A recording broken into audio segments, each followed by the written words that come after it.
शहराला पाणी पुरवठा करणाऱ्या नदीच्या भागात गटाराचे पाणी आणि मृत मासे. माझं पेण संघटनेद्वारे नगरपालिका तसेच प्रशासनाकडे तक्रार. नागरिकांच्या जीवाला धोका निर्माण होण्याची शक्यता. तात्काळ कार्यवाही न झाल्यास माझं पेण संघटनेच्या तीव्र आंदोलन करण्याचा इशारा. पेण शहराला पाणी पुरवठा करणाऱ्या नदीच्या पिंपळडोह भागात गटाराचे सांडपाणी कुठलीही प्रक्रिया न करता सोडण्यात येत असल्याने तसेच याच भागात मोठ्या प्रमाणात मासे मरून पडल्याने नागरिकांच्या जीवाला धोका निर्माण होण्याची शंका निर्माण होत असल्याने पेण येथील माझं पेण संघटनेद्वारे नगरपालिका, तहसील कार्यालय, जिल्हाधिकारी तसेच संबंधित विभागाकडे तक्रार केली असून शासनाने तात्काळ कार्यवाही न केल्यास माझं पेण संघटना तीव्र आंदोलन करेल असा इशारा संघटनेच्या वतीने राजेंद्र पाटील यांनी दिला आहे. पेण शहरातील पिंपळडोह भागात 3 जून रोजी मोठ्या प्रमाणात मृत पडलेले मासे दिसून आल्याने पेण शहरात चर्चेला उधाण आले आहे. तर याच भागात शहरातील गटाराचे सांडपाणी सोडण्यात येत असल्याची तक्रार माझं पेण संघटनेकडून करण्यात आली आहे. मुंबईसह प्रशांत पोद्दार, पेण.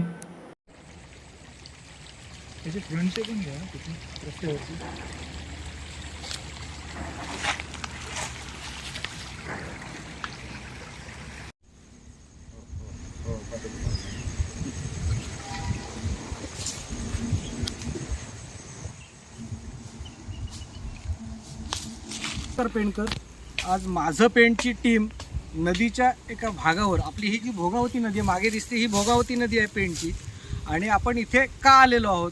पेणकरांना जे घाणेरडा पाणी पुरवठा होतोय त्याचं वास्तव उघड करण्यासाठी माझं पेणची टीम आज इथं पोचलेली आहे.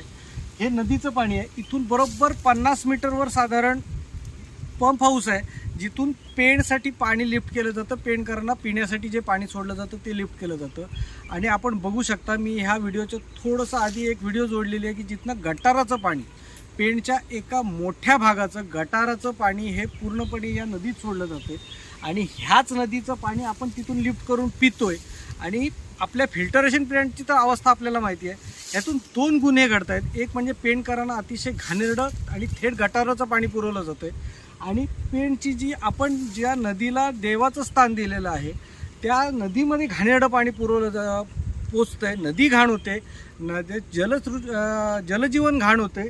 आणि महत्त्वाची गोष्ट, ही जलपर्णी जी आहे ही गटाराच्या पाण्यामुळे जलपर्णी तयार होते. ही जलपर्णी पूर्ण नदी जी आपण पूर्वी बघत नव्हतो, ह्या गेल्या 4-5 वर्षातच आपण ही जलपर्णीची समस्या पेणला भेडसावते. ही नदी आपण अनेक संघटना नदी स्वच्छ करण्याची मोहीम घेत आहेत.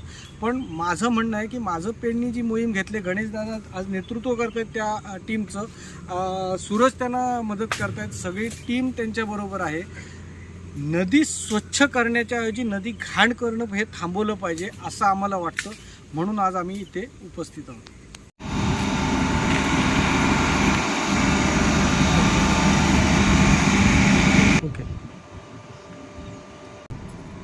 हीच ती जागा आहे जिथं जो गटार येऊन या नदीला मिळतोय.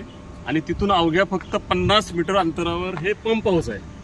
आणि ह्या पंप हाऊसमधून हे जे पाणी आहे ते गटाराचं पाणी लिफ्ट केलं जातं आणि हे आपल्याला प्यायला मिळतं. ही माझं पेणच्या वतीनं जी चळवळ चालू आहे ती केवळ पेणवासियांना शुद्ध पाणी मिळावं यासाठी चालू आहे. आणि याचा कोणताही विपर्यास करू नये. ही चळवळ कोणत्याही राजकीय पक्षाविरोधात किंवा राजकीय पक्षाशी निगडीत नाही आहे.